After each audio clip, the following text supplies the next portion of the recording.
Hello, everyone, and welcome back to Game Develop Repeat. I'm your host, Chris, and today we're going to be talking about The Legend of Zelda Breath of the Wild.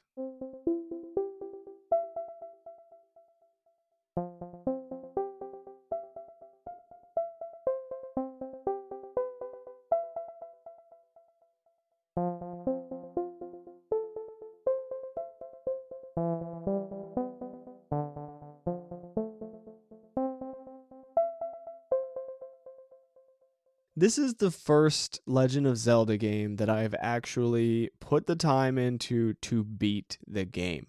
I've played a few others. I've really only played two other Legend of Zelda games, and then I've kind of like touched several other ones. And so I've played Link to the Past and I've played Twilight Princess. I didn't beat either of them, but I played a pretty good amount of both of them. I don't remember Link to the Past very well because I played it as a child.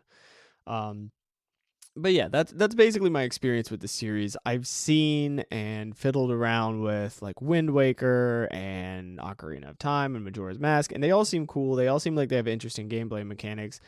If I was gonna play another one, I would probably play Wind Waker next. But that's kind of my background with it, and I'm not going to relate Breath of the Wild to other Zelda games much in this episode, just because I don't have the depth of experience or to really be able to talk about that relationship. I guess the one thing I can say is that the puzzle design is very well, one, it's very very well done, but it seems different in that you can just explore the puzzles and come up with solutions rather than you have to figure out what they were thinking to the puzzle and like figure out the one solution to it. You know what I mean? Like I think there's a risk when you're designing puzzles of making a puzzle that only has a certain way to solve it and then like the player can't figure it out because you had some assumption that they didn't have or whatever. I'm not sure whether or not the other games do a lot of that, but this game, Breath of the Wild, feels like it does not make any real assumptions for 99% of the puzzles. Most of the puzzles are just like figure it out, here you go. And there's some pretty obvious hints, but at the same time, you can mess around and figure out other ways to get through the puzzles. I appreciate that. I can't tell you how much I appreciate that. There have been so many times when I run into a puzzle in a game and I'm like, I know how to solve this, but the game won't let me because that's not a viable solution. So, all right, fine. I guess that just doesn't work in the structure of this game. And then I get frustrated with the puzzle and I stop playing the game. I'm sure we've probably all had that experience. Maybe not. Maybe some of you tough it out, but at best, I end up going to a guide or I like sleep on it or something, right? But usually, puzzles can shut down a game for me, which I think is why I've never dug deep into the Zelda series because there is a lot of puzzle stuff going on, and that's not really the part of the games that I love. In Breath of the Wild, I did enjoy the puzzles, which is surprising for me. I don't usually go in on puzzle games, but I did like the puzzles within this world. They felt like it felt like I didn't have to interact with them if I didn't want to, and as a result, when I did interact with them, it was nice. It was rewarding. Um, let's talk about a few details about this game. The first thing I want to talk about is the world design, the level design, the way that this game feels so organic and well designed at the same time. This is a marvelous feat that they've pulled off. I think this is maybe the thing that I'm most interested about this in this game. This is the thing I'm most interested about in this game's design is how they made a wide open world that feels extremely natural and real and like it actually exists while while having it feel so perfectly designed for the player to interact with and navigate.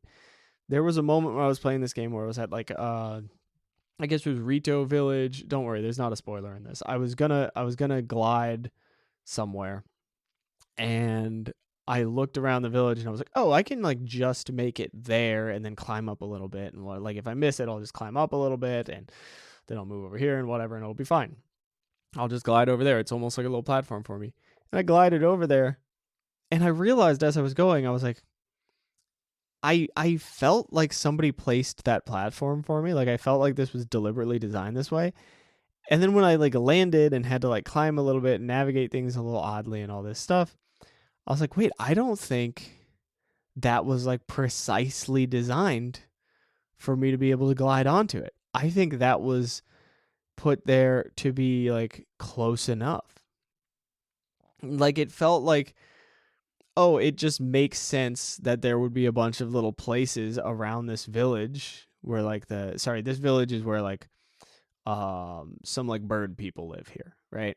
So you can like glide over here and land here. Like it makes sense for them to place their village in this kind of a location. And I had this moment of like, did they design every single detail around this with the mindset of, oh, if you jump from here, you're going to land here. If you go from here, you're going to go here. Like, did they think that? Or did they just go, what would the area around this be like? And what kind of opportunities would there be for the player to interact with around this area? And I realize that distinction is a little bit like I'm being a little bit nitpicky or specific about this, but I think just to restate this in a clearer way, I think there's a difference between designing each and every little detail, nook, cranny, platform, whatever, to be perfect for player interaction so that the player can just smoothly land where you want them to land and smoothly interact in a way where it feels like you are just going from A to B and the designer told you exactly how to get there. I feel like there's a big difference between that and having an environment that your character is able to navigate but is not perfectly designed for your character. Does that make sense? That there's this difference between perfectly designed for you and designed a little bit sloppily, but not sloppily. A little bit of there's a little bit of give in the design. There's a little bit of padding. There's a little buffer space so that you can land weirdly. You can do something at the wrong time and you'll still be able to climb up the cliff. You can do all these things.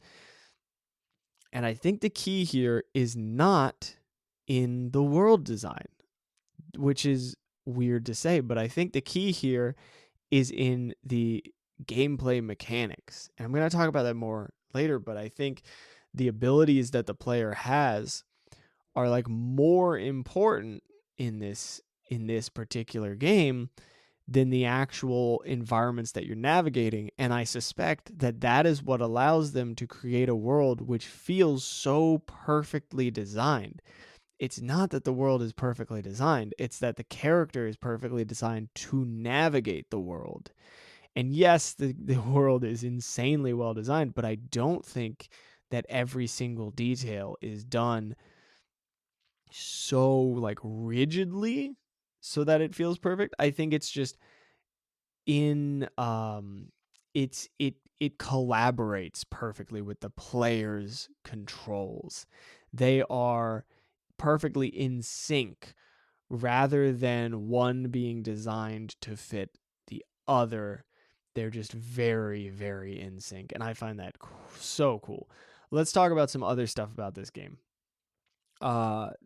The sound and music. I try not to talk too much about sound and music, even though it is kind of my field. I just find it hard to talk about what makes it good. You know, I don't know how people do great reviews of albums because I listen to an album and to me, my review is either, wow, that's fantastic. I can't believe they pulled all that off. Those are some really cool details. Or, it's not quite for me. And I just usually don't go into all the like subtlety and language about the details. But very quickly about the sound and music. The sound effects, the impact that the sound effects of this game have are... so subtle and exactly right. the, the the footsteps stand out. I've seen people talk about this before, but the footsteps stand out as something that could easily be an incredibly repetitive, out of place, annoying feature of the game. If the footsteps were the same sound effect regardless of what terrain you're on, that would be an issue. If the footsteps were too repetitive within one certain type of terrain, that would be an issue. Having done a small amount of sound design and having a vague idea of how these things are mapped, I am very impressed by the level of thought that went in to making these footsteps sound good. They have integrated different footstep sounds across all of these different types of terrain, and there's variance depending on what armor you're wearing. Oh, and while you're walking, you can hear your weapons clanking against your armor in the most delicate way, or like, it's so good. I should go back and play some of this again just to really focus in on what they're doing with the sound design, because it's nuts. These are the tiny details that are easy to forget about, but somebody spent, like, there was a team of people whose job was just getting those sounds exactly right. And holy, that is a huge job, which has a giant impact that nobody really, like, really notices the depth of work that they put into. Like, I don't know how much hard work they put into that. They really did, though. That sound design is one of those things that can make or break a game, and you won't even know that it broke the game. I mean, I guess you know when it's bad, but when it's really good, you don't really know. It's one of the beautiful things about sound design, and it's really cool. They nail that, and then the music, my God, uh, the way that this game tackles the soundtrack is so fascinating. They don't go for strong melodies, even though this series has a lot of iconic melodies. And then when I got towards the end of the game, they hit me with a couple iconic melodies at certain moments, and I was like, "Oh my God, there it is, finally." Right? Like, it's just snuck in there. It's done in this beautiful way. Throughout the game, there's just like little hints of the previous sounds, the previous music of the series.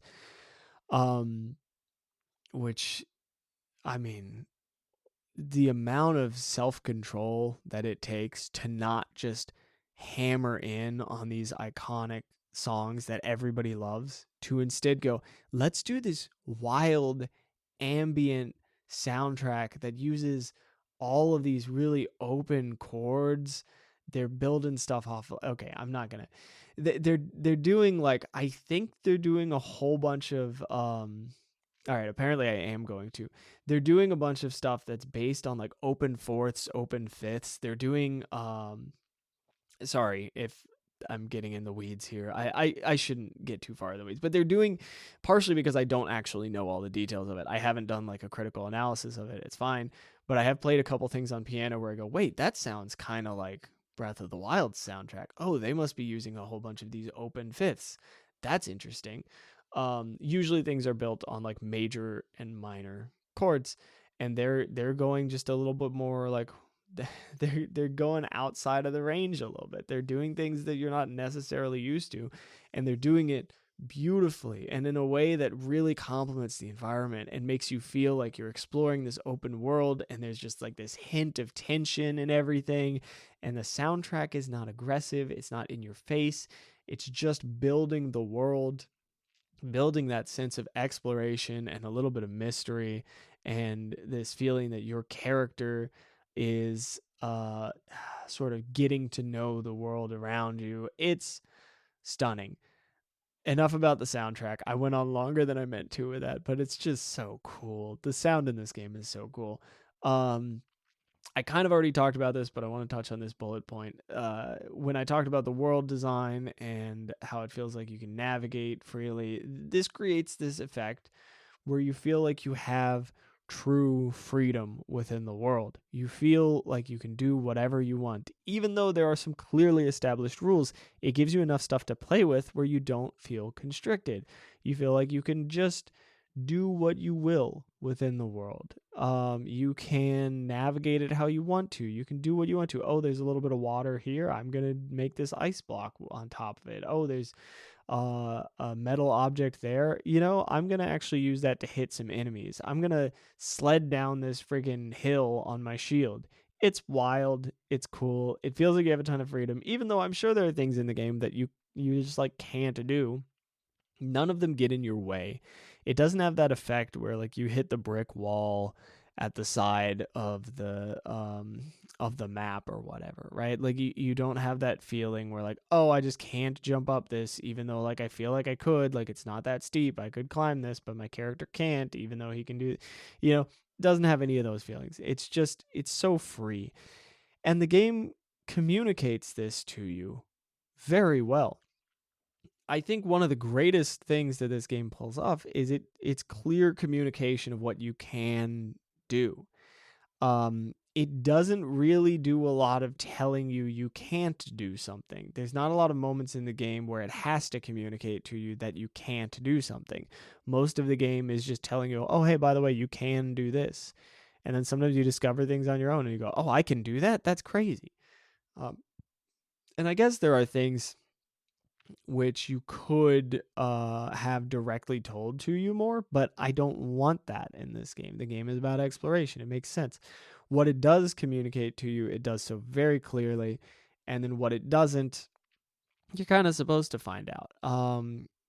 I even have thoughts about this as an educator, as somebody who does a lot of teaching, or used to do a lot of teaching, I guess. I'm not really teaching these days, but as somebody who used to do a lot of teaching, this fits within my philosophy of education of go in there and explore. Go in there, have a few things that somebody has told you, right? Have a few things where somebody said, hey, you can do this. You can explore this. You can press this button to make this happen. And then say, here's a sandbox. Play with those tools that I've given you.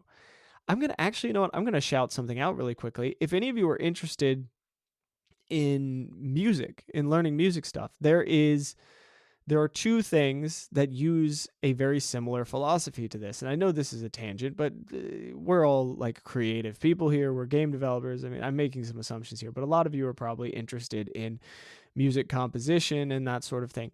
There are two courses. I think the company is Audible Genius. But anyway, the two things I'm thinking of, one is called Building Blocks, and then the other is called Sensorial. Sensorial teaches you to hear and use synthesizers to make sounds. It's really cool. If you're interested in synthesizers, it does a nice angle on that. And then one that is even more in line with my philosophies as far as exploring things is that Building Blocks thing. If you want to learn how to compose in a DAW, in a digital audio workstation, something like Ableton or FL Studio, formerly known as Fruity Loops, or any of those sorts of programs, GarageBand, that kind of thing, Building Blocks seems to be pretty good for that. I've not worked through the whole course. I'm not saying go buy it. I don't have any affiliation with them other than I like the educational philosophy behind it. So if you're looking to learn a bunch of music stuff, look there, try out the demo to that. Just because I really like the structure that they're doing as far as like, here are some tools, go experiment with them. That's brilliant. And then as far as like self-education, I use that framework a lot. I find some tools and I experiment with them, and then I find some more tools and I experiment with them. That is like my ideal way to learn. And Breath of the Wild, just to get back on topic, uses that structure to kind of teach you to play the game. Marvelous. Love it. All right, that's plenty. Let's move on to the develop portion of this podcast, where we are going to talk about what I've been up to this week. Spoiler, there's not been much game development this week. And then we're going to talk about how we can use the lessons from Breath of the Wild in our own game development, or how I might use it in my game development. Let's get to that.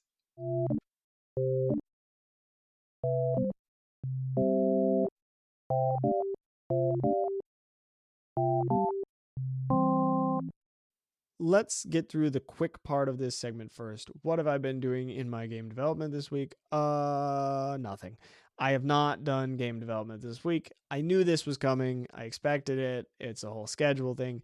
Technically, I might have been able to fit in like a little bit of development time, but it just wasn't going to happen this week, and that's fine. It happens. I wish I could have, but it wasn't feasible. Next week, I am back to my normal development schedule. Thank God. I am ready to get back in there. That will be nice. Um, a similar thing happened to me with exercise where I had to take a week off of exercise. So I did. And then I felt miserable because exercise is really good for me and it really helps me a lot in a lot of ways, right? It's like a very positive influence on my life.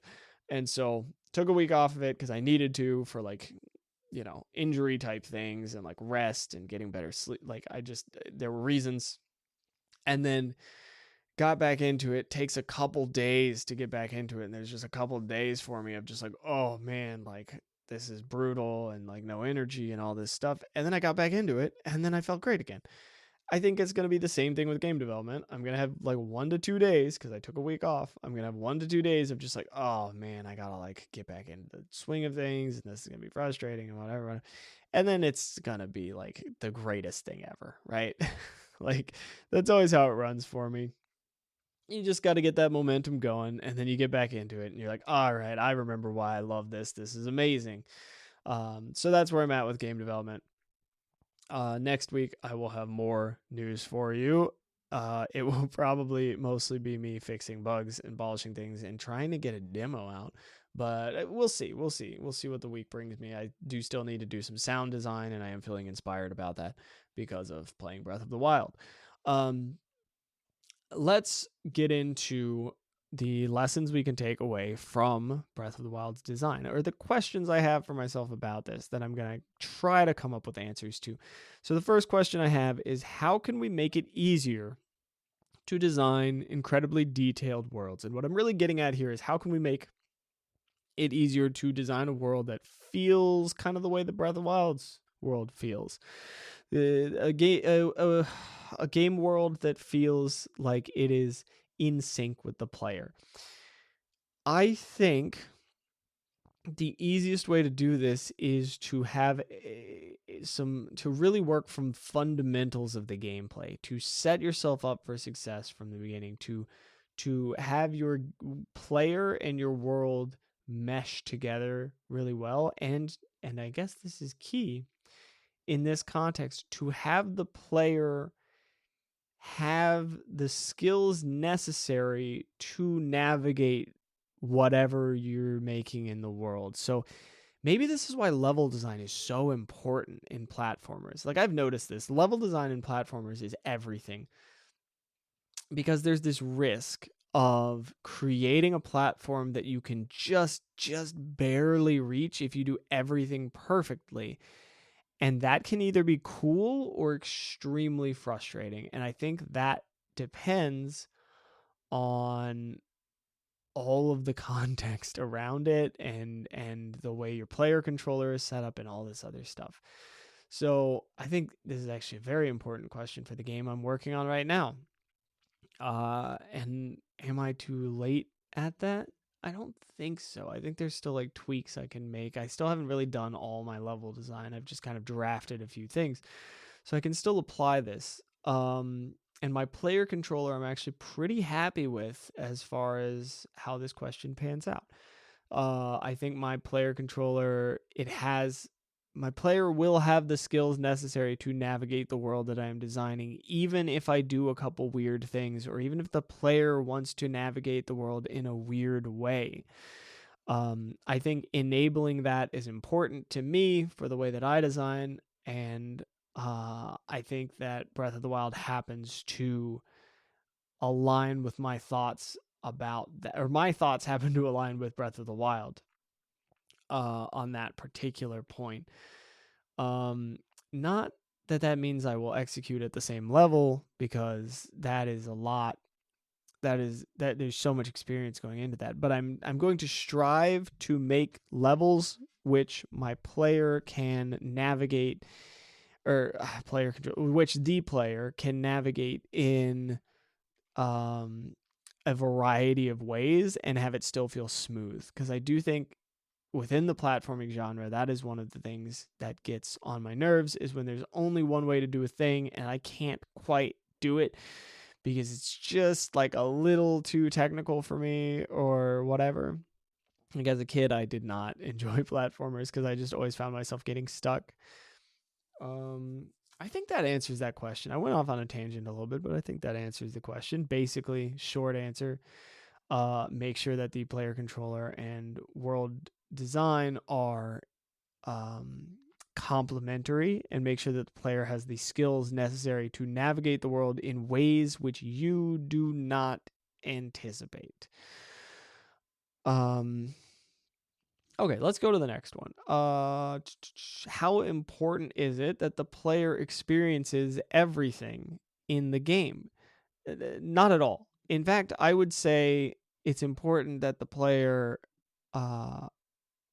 not be forced to experience everything. I think it's important that there be a lot of options or tucked away corners or whatever. A lot of stuff that goes unexplored. I think every individual player should not experience everything. And I got this thought process from, I'm going to point you to something here, a GDC talk by the creator of the Stanley Parable. I don't think I'm going to have a link. I'll try to, you know what? I'll link it at the bottom of this episode. But there's a GDC talk from the creator of the Stanley Parable where he talks about secrets and like different paths and all this stuff, and like putting in details to the game that every player will not experience. And that is fine, because when you want the player to experience absolutely everything in the game, you kind of end up putting them on a railroad track, and it's just like it's not as interesting, because you're saying, hey, look at all these details I put in. Look at this detail. Look at that detail. Look at this. It's like in the game, imagine, why is this the analogy that's coming to me? Imagine that you tuck a cute note away for somebody, right? Like you put a little note inside a book and you're like, they're going to run into that one day and they'll never know when, right? It's, you spoil it if you tell them, hey, I put a cute note in that book. Like that's not, then they're just going to go look at it and they're go, oh, thanks. But if you just tuck it there, they may never see it. But if they do, they're going to be like, oh, wow, thanks so much. That made my day. That's, I think, one of the things that we're doing in world design, where we're making a super detailed world like we were talking about, putting tons of things that the player can just miss. It's fine. Every player doesn't have to see everything. The things they see, they're going to appreciate more if you're not forcing them to see everything. And I will link to that Stanley Parable talk because he explains it better and with more comedy than I ever could. That's a great talk. Last question. What lessons can I actually apply to my own projects as a fledgling indie game developer? It is very easy to look at something like this and get overwhelmed. I think the biggest lesson that I can take away, oddly enough, is more about the way that I'm coding and like flexibility within the stuff that I'm coding and designing and programming. I think creating things that are very modular, creating things that are very flexible, creating things that are what is the word that I'm looking for? I guess modular and flexible pretty much cover it. There's something else. If it comes to me, I'll bring it up. But creating things within your world that can be used in different ways, creating objects in your code that can be manipulated in different ways, that don't take a ton of effort to change. Why is this the lesson I'm taking away? This seems disconnected, but I don't think it is. I think what I'm saying is I want my programming environment to feel kind of like I'm playing Breath of the Wild, because it will give me more flexibility to do what I'm trying to do. So I would like to structure my code, structure my scripts and structure my like tile maps in a way that lets me have a lot more freedom to design, to alter little variables, to do all of these things very easily, because it will allow me to make changes more rapidly. And the more I'm able to make those kind of adjustments, the easier it is to make those kind of adjustments, I should say, then the more I'm able to iterate and the easier it is to improve the quality of my game. So it's an odd lesson to take away, but I think it's more useful than trying to be a perfectionist about the game itself. I think the really core lesson for me is about the way that I develop rather than the things that I am developing. Because I think sometimes you're going to make a project that doesn't have the kind of flexibility that Breath of the Wild has, but I do think that the process of developing should have the kind of flexibility that Breath of the Wild has in its gameplay. I think that invites you to do more creative and interesting things and to iterate more rapidly. Having said that, that wraps up all of my questions for myself today. Let's move on to the habit, the repeatable habit for sustainability in your game development path, journey, career, hobby, whatever it is for you.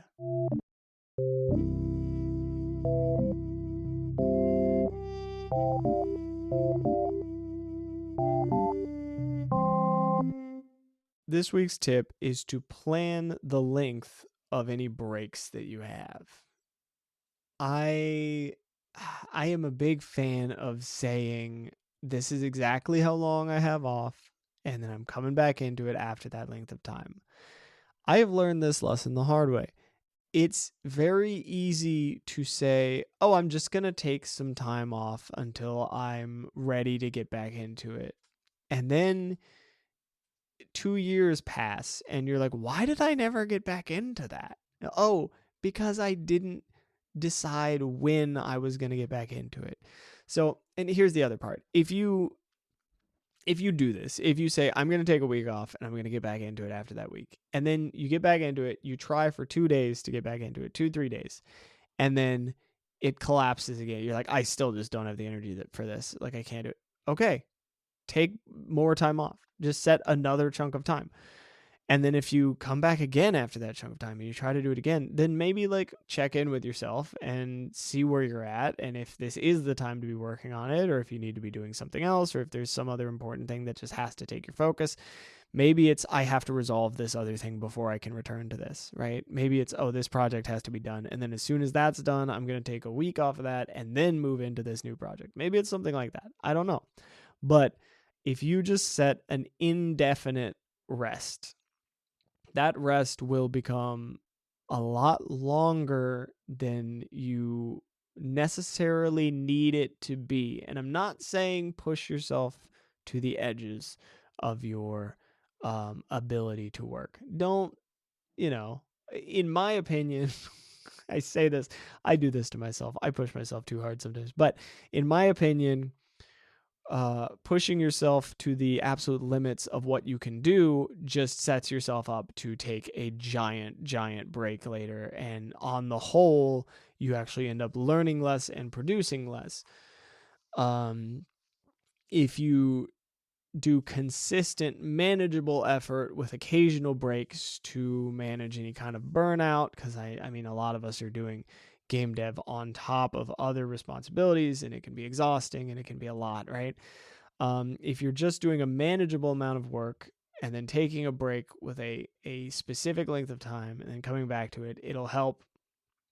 I think it'll just help keep the momentum going and help keep you from like having that thing, which maybe this doesn't happen for other people, but I have that thing where like if I stop a creative project and then I just never come back to it, it just kind of lingers in the back of my mind unless I have a good close, like a good completion to it where I'm like, okay, that's done, right?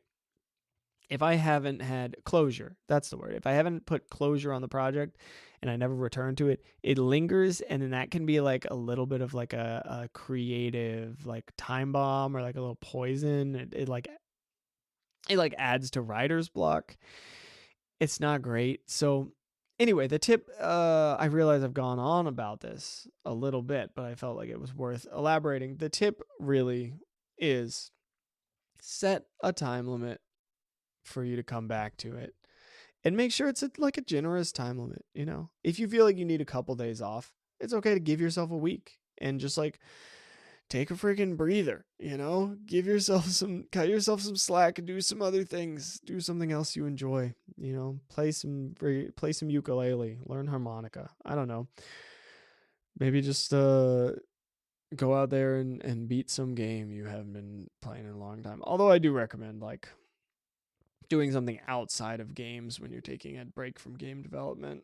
I don't know. I feel like that's a good space, at least for me. It's different for everybody. What do I know? This isn't universal advice. This is kind of me reminding myself of these things so that I am more likely to follow my own advice. Having said that, I think that's everything for this week. Couple things. I am also going to link to building blocks, which I mentioned during the episode, in the show notes, I guess you would call it, in the links at the bottom of the episode. I'll link to that here. I'll link to that Stanley Parable GDC talk, and I'm going to do the thing that people do where I do a call to action and say, if you want to rate this podcast on Spotify or on whatever service you're using, I would really appreciate it. If you want to join the Discord and hit me up, talk about whatever, that would be great. I'd love to hear from the community. Feel free to give me feedback. Feel free to whatever. Any interesting recommendations you have, any games that you want to mention to me, any sort of game development progress you're making. I would love to see stuff that the community is working on. If any of you guys are out there actually developing stuff, I am curious. So get in there and share your development progress with me. I do intend to get a demo done at some point and post a demo. It will probably be before, you know what? Maybe I can commit to this. Can I commit to this? I want it to be before June. I want to have it posted by the end of May. I do have some stuff coming up in May, but I have a trip in the beginning of June. So I would like to get a demo up before June. So that's what I'm going to aim for. That is everything I've got for you. I will talk to you all next week. Have a good one. See ya.